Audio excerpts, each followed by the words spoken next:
Olá, terceiro ano! Bem-vindos a mais uma aula. Na aula de hoje, nós iremos falar sobre o sociólogo alemão Max Weber.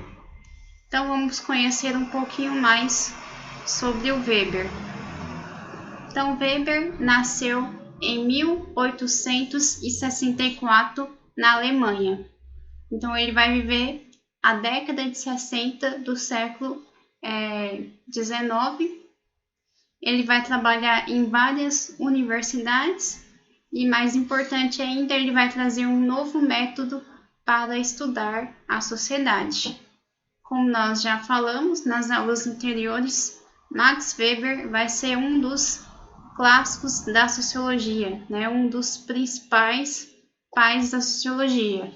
Né? Nós vimos o Emile Durkheim, depois tem o Karl Marx e, por último, o Max Weber. Então, Max Weber vai ser um dos pais da sociologia, né? Um dos clássicos da sociologia.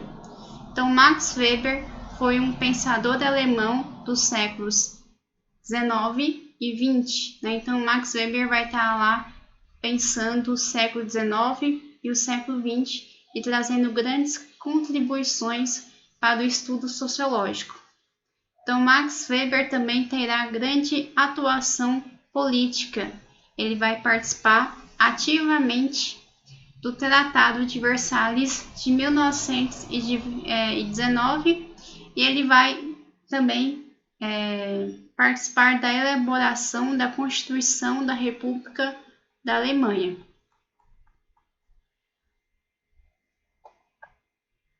Vamos ver aqui as principais diferenças, então, de Max Weber, né, e o Emile Durkheim. Vamos ver que são dois sociólogos muito importantes para a sociologia, porém, eles vão pensar de maneiras diferentes, né? Como nós já vimos, para Durkheim, para fazer sociologia, você precisa ser imparcial, né? Então, para Durkheim, o sociólogo deve ser imparcial para que se possa estudar a sociologia, para que se possa entender a sociologia. Então, Durkheim vai dizer que nós, né, sociólogos, devemos tratar o objeto de estudo como uma coisa. Como assim uma coisa? Você deve tratar o seu objeto de estudo como algo fora de você, como um objeto neutro. Por que disso? Para que nós não influenciamos, né, o nosso objeto de estudo pelo nosso senso comum. Então, para Durkheim, para se fazer a sociologia, é necessário que seja imparcial. Já para Weber, né, Weber acreditava que para estudar a sociologia é inevitável deixarmos nossos gostos e nossas vontades, pois vivemos inseridos na sociedade. Enquanto Durkheim diz que para se fazer sociologia, você precisa ser neutro, você precisa ser imparcial, para Weber isso é inevitável. Inevitável, pois nós vivemos imersos à sociedade, inseridos à sociedade, e por mais que nós não queiramos, os nossos gostos e nossas vontades vão influenciar na hora que nós formos analisar o nosso objeto de estudo. Então, os dois pensam de maneira opostas.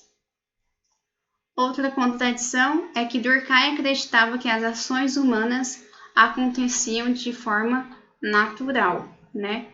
Já Weber defende a ideia de que nós, seres humanos, que guiamos a sociedade através das ações sociais.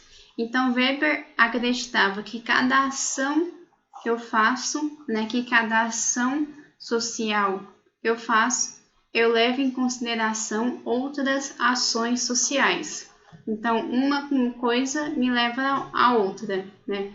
O meu gosto de comprar um determinado objeto não é algo natural que surge espontaneamente, né? Os meus gostos, as minhas vontades surgem em decorrência de outras ações humanas. Então, isso não é algo natural, como Durkheim afirma. Vamos ver então o objetivo da sociologia de Weber, né? Como nós vimos, Durkheim e Max Weber, apesar de serem considerados pais da sociologia, os clássicos da sociologia, né, os fundadores do pensamento sociológico que nós estudamos hoje, eles pensam de maneiras diferentes, de maneiras opostas. Mas isso não é ruim, né? Isso é bom para que nós possamos analisar a sociedade de diversas e de múltiplas formas.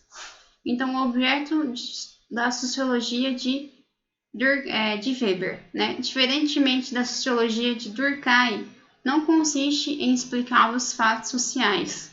Então, Weber não estava preocupado em explicar os fatos sociais. A sociologia de Weber tem como objetivo captar as conexões de sentido das ações humanas. Então, Weber queria entender os sentidos das ações humanas, né? Entender e compreender por que de uma ação ser assim ou ser diferente. Então, ele queria entender o sentido, o significado de todas as ações humanas. Ele queria conhecer um fenômeno social, seria extrair dele o conteúdo simbólico da ação ou das ações que configuram. Pergunta-chave para Weber seria: qual o sentido, né? Qual a importância que dá o autor à sua conduta? O foco de ser a causa estrutural para se dar sentido. Então, Weber queria entender o sentido, o significado, né, das minhas ações, né? Da minha ação de acordar de manhã, ir para a escola, né, trabalhar, comprar, né, nas relações. Ele queria entender como que se dava essas ações, né, as ações, todas as ações humanas que existem, né, que são várias. Weber vai tentar compreender o sentido e o significado das ações humanas, já que para Weber todas as ações humanas são carregadas de sentido e significado. Weber vai dizer assim: se agora sou sociólogo, então é essencialmente para pôr um fim nesse negócio de trabalhar com conceitos coletivos. Em outras palavras, também a sociologia somente pode ser implementada tomando como ponto de partida a ação do indivíduo, ou número maior ou menor de indivíduos, portanto, de modo estritamente individualista quanto ao método. Ou seja, Weber queria conhecer as ações, né, humanas, né, e aí ele vai tentar entender a ação humana, não no coletivo, mas a ação, né, a partir da ação individual de um número menor, maior ou menor, ou seja, ele queria analisar não o todo, né, não o coletivo, como Durkheim, ele queria analisar as ações mais simples e individuais de cada um. E aí, qual será o objetivo da sociologia de Weber, né? É uma ciência voltada para a compreensão interpretativa da ação social e, por essa via, para a explicação causal dela no seu transcurso e nos seus efeitos. Ou seja, para Weber, o objetivo da sociologia é uma ciência então voltada para a interpretação da ação social. Né? Então, ele vai tentar explicar a ação causal, né, das ações e os seus efeitos. O objeto da sociologia é o fenômeno social, que se configura pela ação humana e assume diferentes configurações. Então, toda ação humana, para Weber, é dotada de sentido e é dotada de significado. Não há uma ação sequer que não tenha um sentido, né, que não tenha um significado anterior, né, e posterior. Eu faço uma ação porque essa ação foi decorrente de outras ações e essa ação que eu faço vai decorrer uma outra ação, para Weber.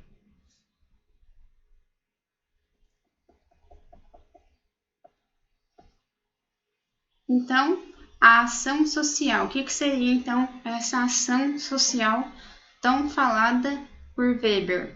A ação social, o sentido atribuído pelo sujeito às suas ações faz sempre referência ao comportamento dos outros, orientando-se por esse comportamento. Então, a ação social é o sentido atribuído pelo sujeito às suas ações, que faz referência ao comportamento do outro e é orientado por esse comportamento. Então, a ação social é guiada por outras ações externas ao indivíduo e essas ações são as ações do outro. E o que seria o sentido? Manifesta em ações concretas e envolve um motivo sustentado pelo agente como fundamento de sua ação. Sentido é em relação ao objetivo visado na ação.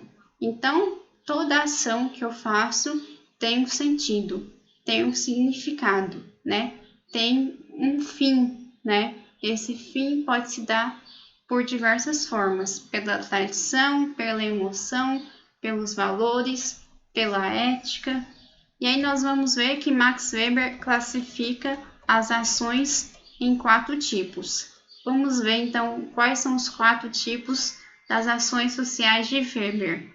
Então ele classificou em ação racional com relação a fins, ação racional com relação a valores, ação afetiva ou emotiva e ação tradicional. O que seria a ação racional com relação a fins? Fins é quando você quer atingir um objetivo. E por que ela é ação racional? Porque ela é estritamente racional, né? Ela é pensada. Então, a racionalidade instrumental, formal, ética da responsabilidade. Ou seja, é uma ação que eu faço racionalmente, né, conscientemente, para atingir um fim, para atingir um objetivo, para atingir uma meta, né? Eu estudo para sair bem na prova e passar de ano. Então, o ato de estudar para passar na prova é uma ação racional com relação a fins, né, a um objetivo. Mas ele também classificou outras ações, como ação racional com relação a valores. Então, existe uma racionalidade substantiva, material, ética, baseada na ética e na honra.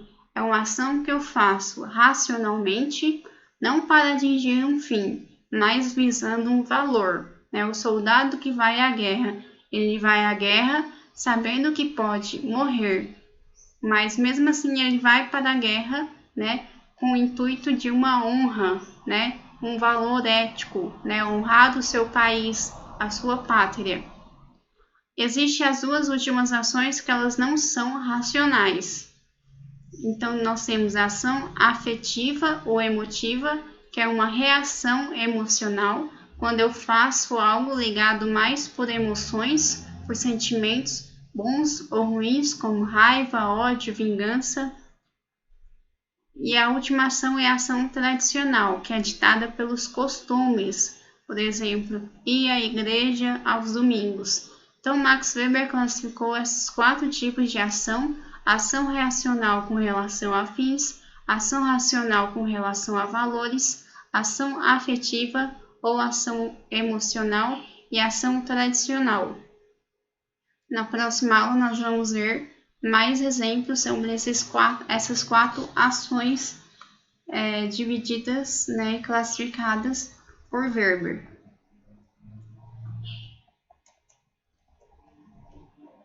Então, Weber quer saber as linhas que são percorridas ao longo do exercício da ação, que é a busca de objetivos que estão no agente, não são dadas de fora. As múltiplas linhas das ações que entrelaçam por roteiros que são percorridos por agente com metas que se cruzam. Uma imagem, Weber preocupa mais com o movimento da aranha do que com a arquitetura. Ele preocupa mais com o sentido das ações do que com os fins das ações. Então, nós vimos aqui um pouquinho sobre o pensamento de Weber, E aí, na próxima aula, nós vamos ver mais detalhadamente essas 4 tipos de ações classificadas por Weber. Até a próxima aula!